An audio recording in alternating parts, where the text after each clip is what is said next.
Buen día, hermanos. Hoy nos disponemos entonces a iniciar este pequeño recorrido que vamos a hacer en torno a la historia de la orden. Quizás en algunas cosas no podamos ser tan exactos, pero sí lo que nos interesa es hacer un recorrido global que nos permita a nosotros dar cuenta de los primeros siglos en la evolución, cómo la historia de la iglesia influyó en la historia de la vida de la orden y cómo también de alguna manera viceversa nosotros pudimos influir. Vamos a hacer quizás 3 bloques temáticos para desarrollar un poquito lo que es la historia de la orden. Vamos a ir desde el periodo, prácticamente los últimos años, o la muerte, a partir de la muerte de San Francisco hasta San Buenaventura. Luego haremos un pequeño bosquejo de lo que fue posterior de San Buenaventura hasta lo que hoy conocemos como la definitiva separación de la orden en sus diferentes ramas. Y por último, este otro recorrido que nos habla un poquito sobre cómo fueron originándose también en aquel momento de la reforma y la contrarreforma, cómo se evolucionó la orden. Bueno, primero diríamos que de 1226 al periodo de 1274, en la orden, tratamos de hacerlo así porque de alguna manera expresa cómo la orden se mantuvo todavía bastante en cohesión, bastante unida, ¿verdad? Sin mayores dificultades en el sentido de poder decir que todavía hay ese ideal que está en medio de todo el recorrido, que es el ideal de la vivencia auténtica de lo que Francisco dejó, de la pobreza en unidad. Para ello habría que entender un poquito lo que hemos visto en los otros momentos, en donde hemos hablado de cómo se encontraba la situación de la iglesia y cómo se fue desarrollando la orden en ese siglo, en ese momento en que aparece Francisco en la historia. Y por ello habremos de destacar que hemos visto, dentro de lo que miramos sobre las biografías y los documentos de la época de San Francisco, tratando de descubrir cómo fue su vivencia en torno a este ideal que se fue transformando. Lo que él pensó para sí, como durante ese periodo que se fue gestando, de 1603 a 1609, cuando el Papa le autoriza ya vivir, que apenas eran unos pocos hermanos, apenas unos 12, se fue revitalizando y se fue dinamizando de tan grande que fue encontrando gran cabida para muchas personas vivir su fe plenamente en aquella época. En este otro periodo que Francisco ya anima a los hermanos, se da prontamente Francisco cuenta de que quizás lo que él vive necesita de otros hermanos también que colaboren en esa animación. Y por ello vamos a encontrar mucho de lo que vamos a ver posteriormente, de cómo esta experiencia de animación de los hermanos constituye todo un reto. Y este reto lo van asumiendo poco a poco los hermanos que con Francisco van tratando de llevar adelante la orden. Quizás en algún momento, y de hecho así se dio, hay diferencias entre ellos, pero nos vamos dando cuenta que cada uno va tratando de hacer lo mejor que puede para poder animar a la orden. Después de San Francisco, antes de su muerte, vamos a encontrar que en un momento dado anima el hermano Elías, que es el primero que le sucede a San Francisco. Después de ello,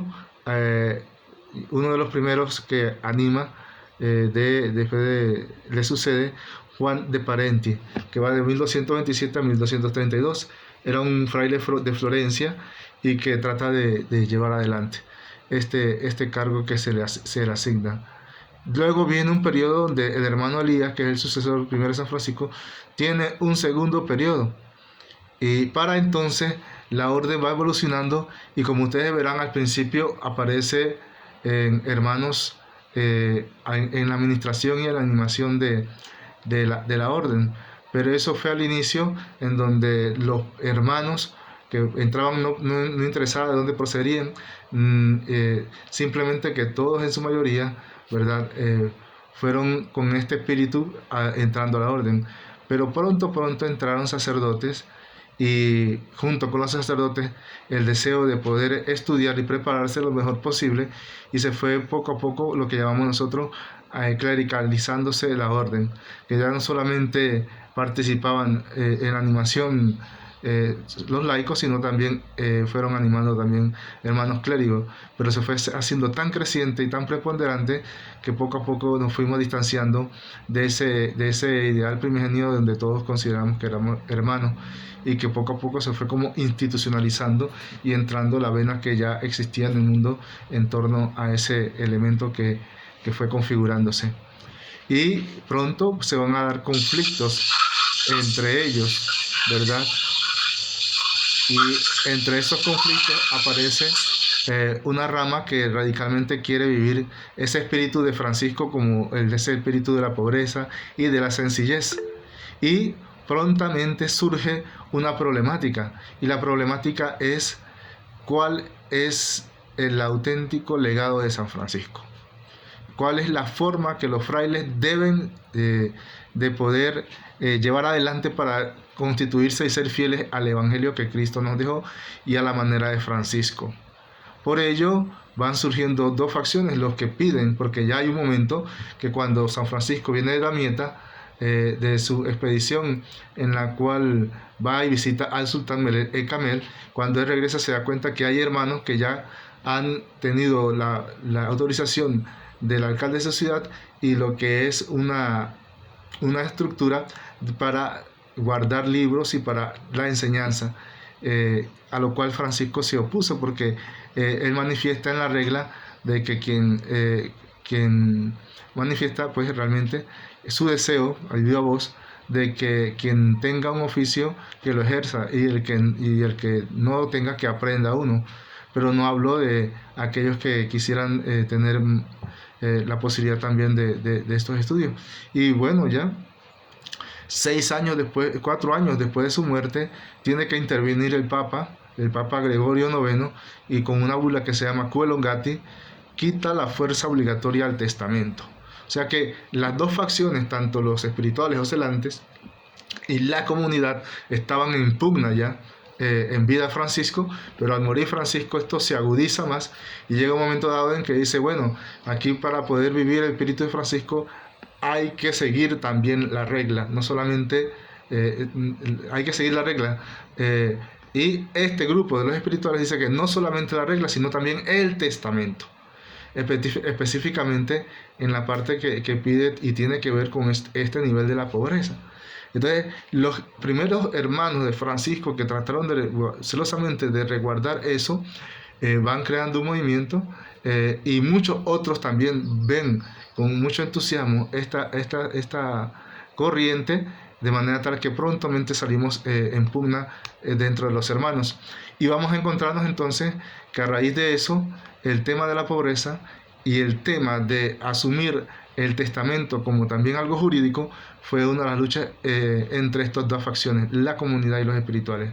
Ya el hermano Elías en su periodo había tomado como modelo la autoridad abacial benedictina, a la cual le daba mucha preponderancia, y así fue configurando también la orden en sus primeros años. Con Jaime de Farbechamp, que fue su sucesor de 1240 a 1244, él nos habla de la eficacia misionera y del prestigio de la doctrina y la predicación que deben tener en la orden. A consecuencia de ello se fue todavía institucionalizando más el asunto de los conventos, y con ello se dice adiós a la fraternidad itinerante del inicio, en la cual vivió por muchos años San Francisco. Se abandonan los lugares sencillos, la fraternidad se hace cada vez más clerical, los legos son excluidos del gobierno o de los puestos de gobierno de la orden, se prohíbe también el trabajo manual fuera de casa, y de alguna manera también se establece cada vez más la vía conventual y monacal. Por lo cual, hasta este momento, ya cuando Jaime de Farbechamp está a cargo, nos damos cuenta que el volumen de los hermanos es inmenso. Hay 16 provincias cismontanas y 16 provincias ultramontanas, de manera tal que ya a raíz de esto nos vamos dando cuenta que la orden se ha dispersado por gran parte de Europa, y la división son este referente geográfico que son las montañas. Me imagino que las montañas de aquellos picos más altos de Europa. Luego de este periodo entran dos provinciales, vamos a hablar uno en sucesión, ¿verdad? El otro, que son Juan de Parma, ¿verdad? Y San Buenaventura. Todavía ellos, con su erudición y su gran mística, pudieron mantener el ideal y conservar el ideal de estas dos facciones, a manera que fueron aplacándose un poco, pero no dejemos de tener en cuenta que siempre quedaron pues elementos que tenían de esta rivalidad que se da en torno a la vivencia franciscana de la pobreza, en torno también a la radicalidad que pide el testamento. Bueno, cuando se elige a Juan de Parma, los de las facciones de los celantes dice: llegaste, pero no llegaste a tiempo, llegaste tarde, le dicen a Juan de Parma, ¿verdad? Entre sus lemas fundamentales estaba la ciencia y la virtud. La ciencia del conocimiento, del estudio y todo, y la virtud de la caridad, del servicio, de la humildad, de la sencillez. Entonces esto va ejerciendo presión, y en medio de todo eso surge todavía algo mucho más conflictuante, y es que estamos después del primer siglo. Todavía hay resquicios y legados de lo que se llamó el milenarismo, a la cual Juan de Parma también se metió muy fuerte. Lo vamos a abordar con más profundidad más adelante, pero esta es una de las cosas que también influyó determinantemente en la concepción de la época en torno a la vida religiosa y al seguimiento a Jesús. Con ello después vendrá San Buenaventura, que recién salido de una disputa. Él era catedrático en París y se encontraba ya en una disputa entre los laicos de París y los religiosos que le habían quitado la cátedra, y al resolverse la problemática se le reinstaura la cátedra de los religiosos, y en ese momento entonces, terminado este conflicto, le sucede en la animación de la orden, después de Juan de Parma, San Buenaventura. El Papa presionó a San Buenaventura en torno a este elemento del joaquinismo, como se llama, y entonces se le da un proceso de persecución y de esclarecimiento dentro de la orden a Juan de Parma, para lo cual le tuvo un gran costo para San Buenaventura, porque la facción de los espirituales, que también lo apoyaba, a partir de esa situación que se da, pues se presenta que